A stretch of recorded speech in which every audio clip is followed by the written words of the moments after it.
पापा आपको शिकायत किससे है? इस लैपटॉप से या मुझसे?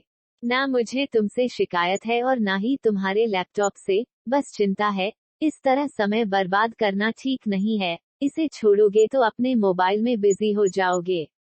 कुछ बाहर की दुनिया से भी सरोकार रखना है या फिर इसी में अपनी दुनिया ढूंढनी है। दिन भर स्क्रीन ताकने से अच्छा है किसी दोस्त से मिलकर आ जाओ। एक दूसरे की सुनोगे तो जीवन के रास्ते नजर आएंगे, कुछ नया जानोगे, समझोगे।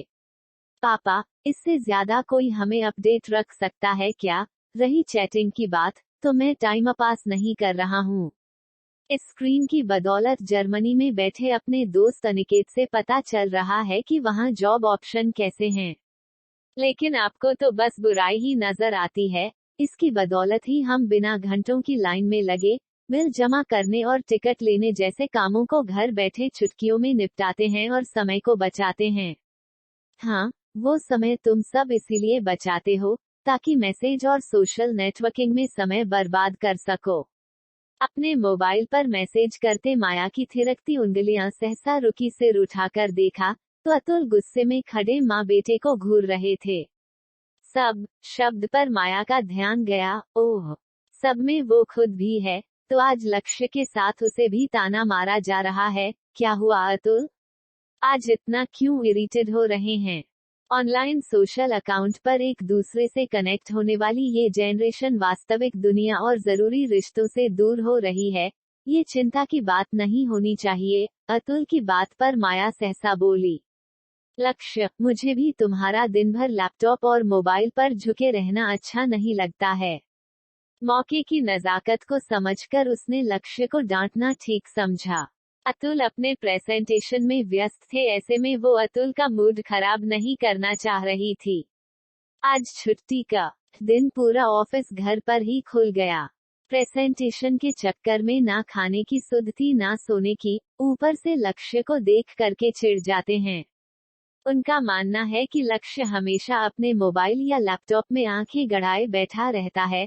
हालांकि माया जानती है कि लक्ष्य अक्सर ई बुक डाउनलोड करके पढ़ता रहता, लेकिन अतुल को लगता है कि वो उसमें गेम, चैट या मूवी देखकर अपनी आंखों और दिमाग पर बेवजह का जोर डाल रहा है। और कहीं सोशल नेटवर्किंग साइट पर बैठे देख लिया, तब तो वर्चुअल वर्ल्ड को लेकर एक नया बखेड़ा शुरू हो जाता है। लोगों से जुड़ने के लिए क्या अब एक यही साधन रह गया है? अतुल जब भी ये बात कहते हैं घर में विवाद हो जाता है। लक्ष्य और माया का मानना है कि लोगों को जोड़ने में इसने बहुत बड़ी भूमिका निभाई है, जबकि अतुल का मानना है कि इसने एक ऐसी आभासी दुनिया निर्मित की है, जिसमें लोग एक दूसरे से जुड़े होने का भ्रम पाले असलियत से दूर वर्चुअल वर्ल्ड में चले जाते हैं। उस दुनिया में भीड़ के बीच भी इंसान अकेला है। माया ने एक बार फिर अतुल की ओर देखा। आज के जमाने में कोई कंप्यूटर में सिर्फ काम ही करे ऐसा प्रण कैसे ले सकता है? अतुल अब भी फाइलों में डूबे हुए थे। आदतन माया ने धीरे से लैपटॉप लॉग ऑन किया, मेल चेक की, थोड़ी सी ऑनलाइन शॉपिंग साइट चेक की। लुभावने प्रस्ताव थे, पर महीने की शुरुआत में ही ढेर सारा सामान ऑनलाइन से मंगाकर बजट बिगाड़ लिया था। सो चुपचाप मन मारकर अपनी मचलती इच्छाओं पर किसी तरह काबू किया। अतुल जान जाते तो उनका पहला प्रश्न होता, क्या इसकी जरूरत है? अब अतुल को कौन समझाए कि हर खरीदारी के पीछे जरूरत नहीं होती है, मन में कुलबुलाती इच्छाएं भी होती हैं, जो ऑनलाइन ऑर्डर के साथ ही शांत होती हैं। अतुल ने तो उसकी इस आदत को देखकर एक तरीका भी सुझाया था कि जब भी किसी चीज पर मन अटके तो आंखें बंद, प्रश्नवाचक चिन्ह करके लंबी सांस लो और मन ही मन खुद से पूछो कि क्या मुझे उसकी जरूरत है। अक्सर पाने की तीव्रता इससे शांत होती है। अतुल को चिढ़ाने के लिए भी माया कभी कभी ऐसा करती है, तो अतुल हंसते हैं। तभी माया की नजर एक धानी रंग के कुर्ते पर पड़ी। लगभग इसी रंग का कुर्ता उसने कॉलेज के दिनों में पहना था। ये रंग कुछ याद दिलाता है, बरसात की बूंदें और हरी हरी धुली दूब। पुराने बीते दिनों के भूले बिसरे पलों की याद ने अनायास माया के होंठों पर मुस्कान की रागिनी छेड़ दी थी। कॉलेज की मस्ती के वो दिन, वो सहेलियां, उस दिन तय हुआ सब हरे रंग के सूट में आएंगी। माया ने लगभग ऐसे रंग का धानी सूट पहना था। कॉरिडोर से निकलते हुए किसी ने सरगोशी की थी ब्यूटीफुल, मुड़कर देखा तो वो जयंत था। माया मुंह नीचे करके मुस्कुरा दी तो जयंत के हौसलों के पंख निकल आए। उत्साहित होकर बोला, जानती हो माया, तुम्हारे इस कुर्ते का रंग और वो भीगी हरी दूब बिल्कुल एक सी हैं। धानी रंग की ऐसी व्याख्या पहले नहीं सुनी थी। ध्यान कुर्ते से हटकर जयंत की ओर आ गया। कहाँ होगा जयंत? एक एक करके लगभग सभी सहेलियां मिल गई, लेकिन जयंत को नहीं ढूंढ पाए। माया की उंगलियां फिर थिरकी, एक बार सर्च पीपल में जाकर ढूंढने की कोशिश की। अनगिनत चेहरों के बाद एक पहचाना सा चेहरा आया, जयंत मांजरेकर। हाँ, यही तो है। आगे के उड़ चले बालों के बावजूद माया पहचान गई थी। तभी अतुल की आवाज आई, माया, प्लीज चाय पिलाओगी? हाँ हाँ, कहती माया जल्दी से लॉग आउट करते हुए रसोई की ओर चली गई। चाय के पानी के साथ ही अतीत के वो निश्चिंत मस्त पलों की यादें भी खदबदाने लगी थी। आज ही निकिता को मैसेज करती हूँ कि उसने जयंत को ढूंढ लिया है या फोन कर देती हूँ। फोन पर ढंग से बात तो होगी। निकिता ने तो अपना अकाउंट नाम के लिए ही खोल रखा है, पता नहीं कब मैसेज देखेगी भी या नहीं। देखकर भी कहाँ कोई कमेंट करती है, बस कभी कभी एक आध लाइक आ जाता है, जिससे दोस्ती का अस्तित्व बस बना रहता है।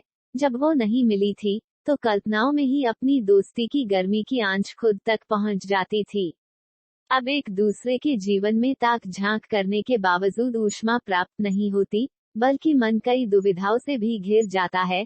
कहीं जानबूझकर उसे अनदेखा तो नहीं कर दिया है। वही सधे घिसे पिटे कभी कभार आने वाले कमेंट, जाने क्यों मन को नहीं छूते। बावजूद इसके दिन में जब तक कई बार लॉग ऑन ना कर ले चैन नहीं मिलता। कभी कभी लगता है कि अतुल की चिढ़ जायज है, पर वो भी क्या करे। दिन में 3-4 लॉग ऑन ना करे तो चैन कहाँ पड़ता है। सोशल साइट से पीछा छूटता है तो ऑनलाइन शॉपिंग वेबसाइट्स खुल जाती है। उफ, विचारों के घोड़े कहाँ कहाँ दौड़ने लगे थे। अभी तो जल्दी से जयंत को ऐड करना है। जल्दी से चाय का कप लेकर अतुल के पास गई तो वो आंखें मूंदे कुर्सी पर सिर टिकाए बैठा था। चाय देखकर माया से बोला, तुम भी बैठो। अतुल बातें करने के मूड में थे, पर वो 10 मिनट में आती हूँ कहती हुई चली गई। उसका सारा ध्यान जयंत को ऐड करने में लगा था। अतुल जानते थे कि 5 मिनट का कहकर वो 1 घंटे से पहले नहीं उठने वाली। वो चुपचाप चाय का घूंट भरने लगे थे। फुर्सत के पल निकाले तो उसका भी कोई फायदा नहीं। माया की उद्विग्नता बता रही थी कि वो किसी चीज में डूबी है। ऐसी दशा कमोबेश तब होती है जब वो ऑनलाइन कुछ मंगवाने वाली होती है। अलग अलग साइट पर जाकर पड़ताल करके उसे मंगवाती है। अतुल कुछ नहीं बोले, कोई फायदा भी नहीं था। उतावलेपन से माया ने लॉग ऑन किया। इस बार जयंत को ढूंढने में ज्यादा समय नहीं लगा। उसका प्रोफाइल चेक किया, कुछ तस्वीरें मिली उसकी पत्नी और बिटिया के साथ। एक बार फिर उसके होंठों पर मुस्कान आ गई थी।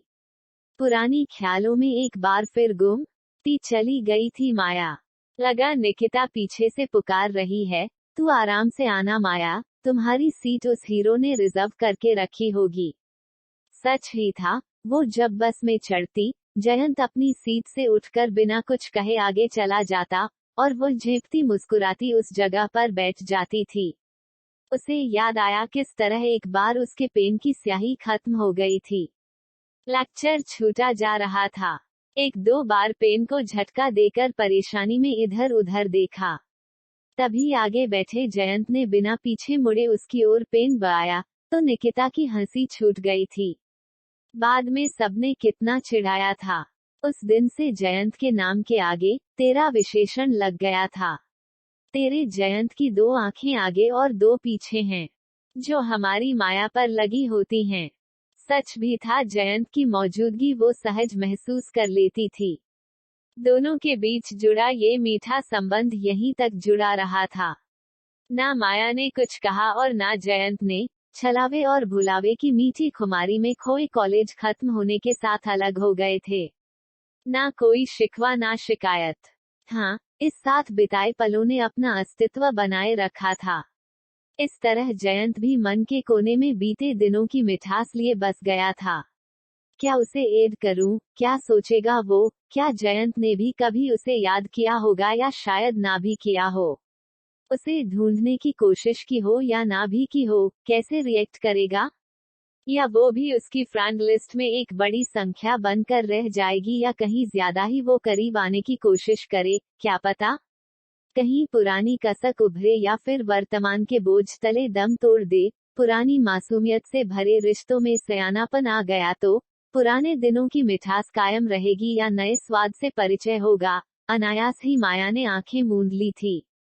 उसी दशा में जाने कैसे वही प्रश्न उभरा, इसकी जरूरत है क्या। बड़ी देर तक उसी स्थिति में रुकने के बाद आंखें खोली तो मन शांत सा लगा।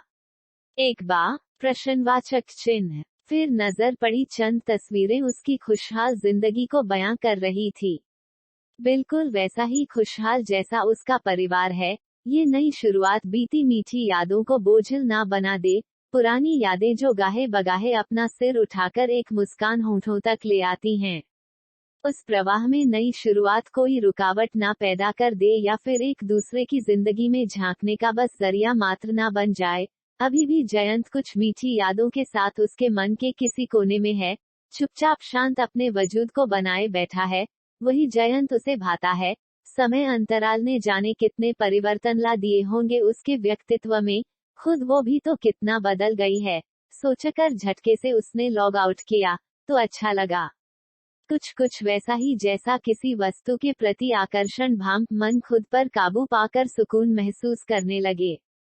माया के मन को भी सुकून लगा, जो जहां है वहीं ठीक है। कमरे में आई तो अतुल उसे ध्यान से देख रहे थे।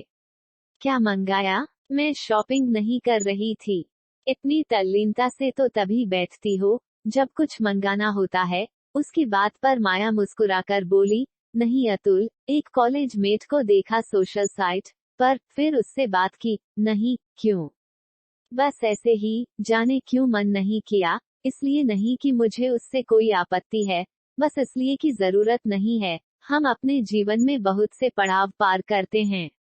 उन पड़ावों से जुड़ी यादों की एक अपनी समय सीमा और उनसे जुड़ी मिठास और पहचान होती है, जिसे याद करके हम इस भागदौड़ भरी जिंदगी में सुकून सा महसूस करते हैं। सोशल नेटवर्किंग के जरिए हम कितने पुराने लोगों से जुड़े, लेकिन जुड़ने के बाद हमें वो खुशी हासिल नहीं हुई जिसकी यादें हमारे मन में बसी थी। ऐसे में लगता है, ना मिलते तो ठीक रहता। लोगों की उदासीनता ओढ़ने से अच्छा है उन्हें पुरानी सोंधी यादों में ही रहन। प्रश्नवाचक चिन्ह दिया जाए। कितने पुराने लोगों से ऑनलाइन जुड़े पर रोज उनको सामने देखने के बाद भी वो जुड़ाव महसूस नहीं होता है, जो हम एक दूसरे से यादों और ख्यालों में जुड़कर महसूस करते थे। कुछ दिनों तक संपर्क में रहने के बाद संपर्क टूटता सा लगता है। क्या बात है माया, आज दर्शन से जुड़ी बातें लग रही है। कहीं सोशल नेटवर्किंग से मोह भंग होने के शुभ संकेत तो नहीं हैं? ऐसा हुआ तो मुझसे ज्यादा खुशनसीब कोई नहीं होगा। कम से कम तुम मुझे समय तो दोगी। आप मेरी शिकायत कर रहे हैं? नहीं, ये दुआ कर रहा हूँ कि लोग मैसेज और चैट के जरिए नहीं, आमने सामने एकांत में बातें करें।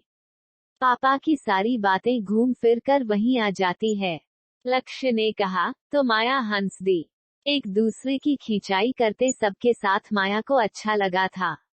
वास्तविकता तो यही थी कि सोशल साइट से एक ऊब माया के मन में बहुत दिनों से पनप रही थी, लेकिन उसकी पकड़ से मुक्त होना उसके लिए उतना सहज नहीं था जितना अतुल समझते थे। अतुल कहीं बाहर चले क्या? कहाँ? रिजॉर्ट। आइडिया बुरा नहीं है, बस एक शर्त है, अपना स्मार्टफोन घर पर छोड़ जाना। ये ज्यादती है अतुल, बड़ा अधूरा सा लगेगा। नहीं लगेगा, एक बार ट्राई करके तो देखे, और कोई जरूरी कॉल हुई तो। मेरा मोबाइल है ना। पापा आपका पुराना बेचारा सा मोबाइल बिल्कुल स्मार्ट नहीं है। कोई बात नहीं, स्मार्ट नहीं है, इसलिए अपनी उपस्थिति को बेवजह दर्शाएगा नहीं, कहते हुए अतुल ने माया और लक्ष्य के हाथ से उनका स्मार्टफोन लिया। स्मार्टफोन को हसरत से निहारते लक्ष्य और माया जहां इनके बगैर कुछ समय बिताने की कल्पना से मायूस थे, वहीं अतुल सोच रहे थे, काश उन सबका साथ और तारों भरा आकाश इस कमी को पूरा कर पाए, तो आज का ये प्रयोग सफल हो सकता है। धन्यवाद। कमेंट और सब्सक्राइब करना ना भूलें।